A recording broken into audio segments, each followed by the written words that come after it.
Dear students, today we are going to start a new lesson that is known as the pronoun. First of all, we must know that what is pronoun. Pronoun, it is a word which is used instead of a noun.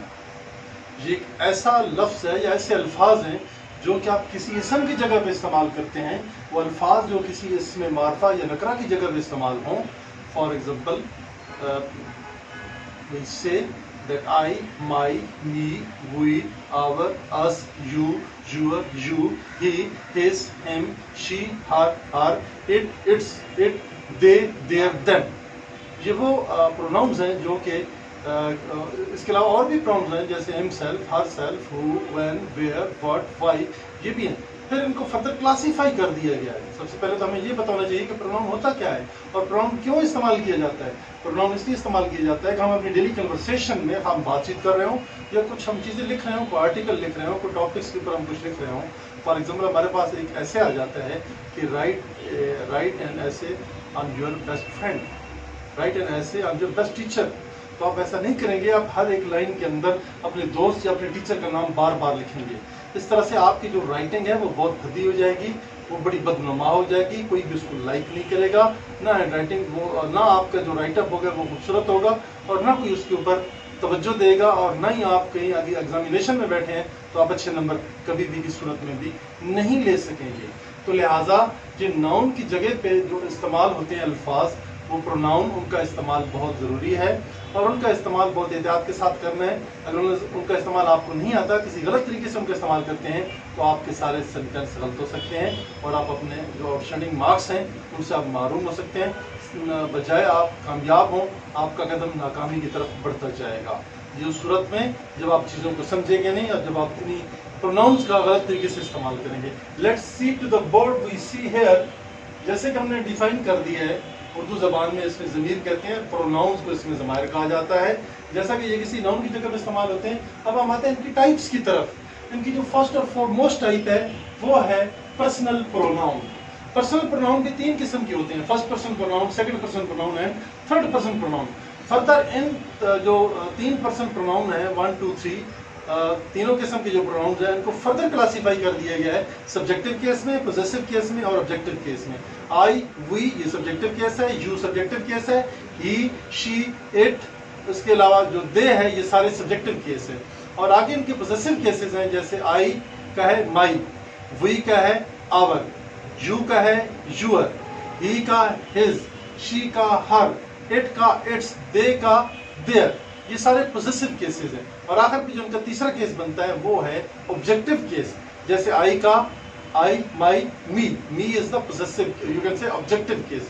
Our का us, you का you, ही का his, ही का him, she का हर, it का it और दे का them. ये आपको याद होना चाहिए. ये इनके तीन पर्सनल प्रोनाउन है. एक दफा फिर मैं रिपीट कर देता हूँ. इनको फिंगर टिप्स पे याद रखना बहुत ज़्यादा ज़रूरी है, क्योंकि आपके डेली कन्वर्सेशन के अंदर हर एक कन्वर्सेशन के अंदर इनको इस्तेमाल किया जाता है और इसको किसी सूरत में भी आप इस्तेमाल किए बगैर रह नहीं सकते हैं. अगर आप इसका ठीक इस्तेमाल करेंगे तो आपकी कामयाबी है. अगर उनका आप गलत तरीके से इस्तेमाल करेंगे, आपको समझ नहीं आएगी, तो आपके लिए नाकामी रास्ता देख रही होगी और आपका कामयाब होना मुश्किल हो जाएगा. जैसे कि मैंने आपको बता दिया कि पर्सनल प्रोनाउन को फिंगर टिप्स में याद करना बहुत ज़्यादा ज़रूरी है. मैं आपके सामने एक दफ़ा फिर रिपीट कर देता हूँ. I, my, me, we, our, us, you, your, you, he, his, him, she, her, it, its, it, they, their, them. ये आप मेमोराइज कर लें ताकि आपको ये हमेशा के लिए काम आएंगे. इनके केसेस सब्जेक्टिव, पोजेसिव और ऑब्जेक्टिव भी याद कर लें ताकि कल आप डायरेक्ट इनडायरेक्ट के अंदर, एक्टिव वॉइस, पैसिव वॉइस के अंदर, या आपकी डेली जितनी भी कन्वर्सेशन है उनमें आप इनको अच्छे तरीके से पर्सनल प्रोनाउन को इस्तेमाल कर सकें, उनका दुरुस्त इस्तेमाल कर सकें. अगर आप किसी एग्जामिनेशन में अपीयर होते हैं, किसी कम्पिटेटिव एग्जाम में जाते हैं, किसी सर्विस के एग्जाम के लिए जाते हैं, किसी जॉब के एग्जाम के लिए जाते हैं, तो वहाँ पर भी आपसे यही सवाल पूछे जाएंगे. तो लिहाजा इनको जानना, पहचानना, इनके इस्तेमाल को सीखना बहुत ज़रूरी है. अगर इनको जान पहचान करने के बाद, कंसेप्ट क्लियरेंस करने के बाद इनको आप इस्तेमाल करेंगे तो इंशाल्लाह कभी भी कोई गलती का एहतमाल नहीं होगा और आप हमेशा कामयाब और कामरान होंगे. अगली प्रोसीजर जो इसकी है, टाइप है, वो है इंटरोगेटिव प्रोनाउन. इंटरोगेटिव प्रोनाउन ऐसे होते हैं जिनके अंदर डायरेक्ट क्वेश्चन पूछे जाते हैं. फॉर एग्जांपल, वी से हु आर यू, आप कौन हैं. whom you are talking to, आप किससे बात कर रहे हैं? whose this is pen, which is your class, which is your room, which is your house, and why are you living there, what are you doing there. इस तरह के जो जितने भी इंट्रोगेटिव प्रोनाउन है ये हमेशा डायरेक्ट क्वेश्चन बनाने के लिए इस्तेमाल किए जाते हैं, और इन डायरेक्ट जो इंट्रोगेटिव प्रोनाउन है इनको मीनवाइल द सेंटेंस दो क्लासेस को आपस में जोड़ने के लिए भी इस्तेमाल करते हैं, और दो सेंटेंसेस को हमेशा जोड़ने के लिए भी इनका भी इस्तेमाल किया जाता है. For example, I met the man who was at railway station. I met the man he was at railway station. ये दोनों अलग सेंटेंसेस हैं, इनको आपस में ज्वाइंट करने के लिए I met the man who was at the station. अब हु को यहाँ पे कनेक्शन के लिए इस्तेमाल किया गया है, जिससे दोनों फिगरात को आपस में मिला दिया. अगली जो इसकी टाइप है वो है रिफ्लेक्सिव प्रोनाउन. रिफ्लेक्सिव, रिफ्लेक्शन जिसके अंदर मिलता है. I shall do my work myself. I shall do my work myself. You yourself look after your shoes. Himself, he himself tried his best and got success. Herself, she worked hard herself and got first position in the class. Itself, it is itself wrong for any type of job, or you can say work. Next one is emphatic pronoun. Emphatic pronoun भी reflexive से मिलता जुलता है. Reflexive और emphatic में इतना ही फर्क है कि रिफ्लेक्सिव नॉर्मल पोजीशन में आप लिखेंगे, और जब आप एम्फेटिक लिखेंगे तो एक चीज के ऊपर आप ज्यादा एम्फेसाइज करेंगे. I shall do the work myself. मैं खुद अपना काम करूंगा, मैं खुद अपना काम करूंगा, मैं अपना काम खुद करूंगा. जब आप किसी चीज पे एम्फेसाइज करते हैं, I myself shall do my own job, तो इस तरह फिर उनको उसके अंदर रिफ्लेक्शन शो होता है, और ये चीज जाहिर की जाती है कि आप इसके ऊपर ज्यादा एम्फेसाइज कर रहे हैं, और जिन चीज़ों में एम्फेसिस ज़्यादा होगा, और इसी तरह के प्रोनाउन को आप एम्फेटिक प्रोनाउन का नाम देंगे. Next one is the relative pronoun. Relative pronoun भी एक सेंटेंस का दूसरे सेंटेंस के साथ ताल्लुक जोड़ते हैं, एक फ्रेज का दूसरे फ्रेज के साथ, एक नाउन का दूसरे सेंटेंस के नाउन के साथ या उसके सब्जेक्ट के साथ आपस में ताल्लुक जोड़ते हैं, इसलिए इनको रिलेटिव प्रोनाउन कहा जाता है. whom we have lost our friends whom were present in the ceremony. जो पिछली सेरेमनी में हमारे दोस्त मौजूद थे उनको हमने आज खो दिया है, आज वो हमारे साथ नहीं है. Next one is who. I want to know the man who has broken the window. मैं उस बंदे का नाम पूछना चाहता हूँ जिसने खिड़की तोड़ी है. यहाँ पे सेंटर में who का इस्तेमाल किया जा रहा है. तो जनाब आज के जो लेसन है ये प्रोनाउन के बारे में है. प्रोनाउन की हमने डेफिनेशन पढ़ी है. इट इज अ वर्ड और these are words which are used instead of nouns to avoid any type of repetition while writing a letter or any type of comprehension. So this is called pronoun. First one we have discussed its definition, and then we were also discussing about the types and the different kinds. The first type is of these pronoun is personal pronoun, interrogative pronoun, reflexive pronoun, emphatic pronoun, and the last one is relative pronoun. We have given you certain examples. We have made you we have made all the things very much clear so that your dear students, now we shall have a bird's eye view of the different pronouns. As we have studied that there are personal pronouns are very much easy, and I have explained it in very great details, and you people might have learned whatever the usage of the personal pronoun.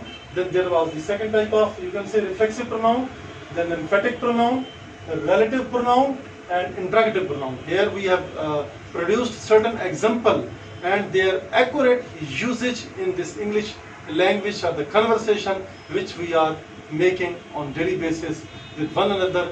During conversation we use all type of these pronouns. For example, here we see some reflexive pronoun. Reflexive pronoun, I hurt myself. This is the singular form sentence. I hurt myself. मैंने अपने आप को तकलीफ दी, नुकसान पहुंचाया या जख्मी किया. अब हम इसको अगर प्लूरल फॉर्म में लिखते हैं तो ऐसे लिखेंगे, we hurt ourselves. हमने अपने आप को यानी खुद को तकलीफ दी. We hurt ourselves. यहाँ पे जो ourselves है ये myself की प्लूरल फॉर्म है. ये दोनों रिफ्लेक्सिव प्रोनाउन है और दोनों को इस तरह आप इस्तेमाल करेंगे सेंटेंस के अंदर. The next one is he hurt himself. उसने अपने आप को तकलीफ दी. नुकसान पहुंचाया या अपने आप को जख्मी किया। और अब हम इसकी प्लूरल फॉर्म लिखते हैं, दे हर्ट देमसेल्व्स। हिमसेल्फ की जो प्लूरल फॉर्म है वो देमसेल्व्स है, लिहाजा ये दोनों रिफ्लेक्सिव प्रोनाउन है। रिफ्लेक्सिव प्रोनाउन ये यहाँ पे आप दोनों यूज करेंगे। और अगर हम इसका ट्रांसलेट करना चाहते हैं, आई हर्ट माई सेल्फ, मैंने खुद को नुकसान दिया, मैंने अपने आप को जख्मी किया। नेक्स्ट, हमने अपने आप को जख्मी किया, हमने खुद को जख्मी किया। He hurt himself, उसने अपने आप को जख्मी किया। They hurt themselves, उन्होंने अपने आप को जख्मी किया। ठीक है, ये उनका रिफ्लेक्शन अपनी तरफ आता है। ही हिमसेल्फ का अपनी तरफ आता है, ही की तरफ आता है। जो themself है उसका they की तरफ रिफ्लेक्शन आता है। तो दैट्स व्हाई हम इन प्रोनाउंस को रिफ्लेक्सिव प्रोनाउन कहते हैं। Next one is the emphatic pronoun. Emphasise करना, थोड़ा सा जोर देना। ये है तो वैसे सिंपली रिफ्लेक्सिव प्रोनाउन, बट इनमें थोड़ा सा डिफरेंस ये है कि एक चीज के ऊपर स्ट्रेस ज्यादा किया जाता है। ये काम मैंने किया, ये काम मैंने खुद किया है। मैंने और खुद, ये एम्फेसिस आ गया मेरे ऊपर। ये आपने काम किया, ये आपने खुद काम किया, ये आपने खुद काम जानबूझ के किया है। यहाँ पे हम थोड़ा सा एम्फेसिस दे रहे हैं। जब एम्फेसिस देंगे तो ऐसी सूरत में इस्तेमाल होने वाले प्रोनाउन को हम एम्फेटिक प्रोनाउन कहेंगे।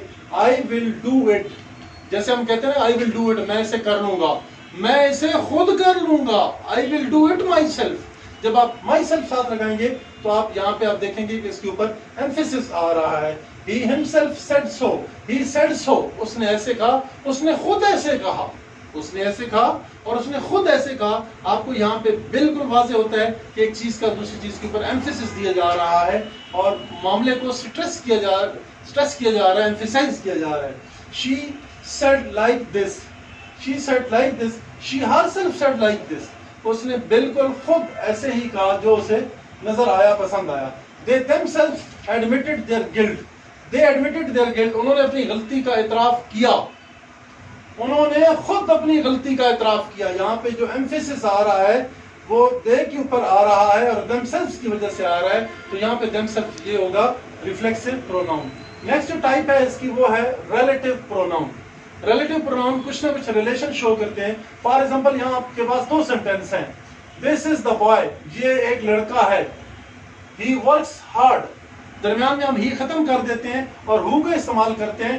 This is the boy who works hard, यही लड़का है, यही वो लड़का है जो हु वर्क्स हार्ड, जो कि सख्त मेहनत करता है।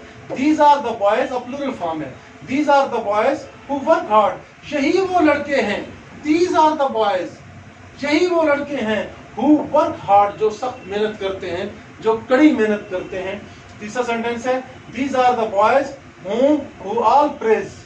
अब देखिए हु और हुम का एक जैसा इस्तेमाल हो रहा है, जहां पे दोनों एक ही मीनिंग में इस्तेमाल हो रहे हैं। यही वो लड़के हैं जिनकी हर कोई तारीफ करता है। These are the boys whom all praise, these are the boys who all praise, यही वो लड़के हैं जिनकी तारीफ की जाती है, यही वो लड़के हैं जिनकी सब तारीफ करते हैं।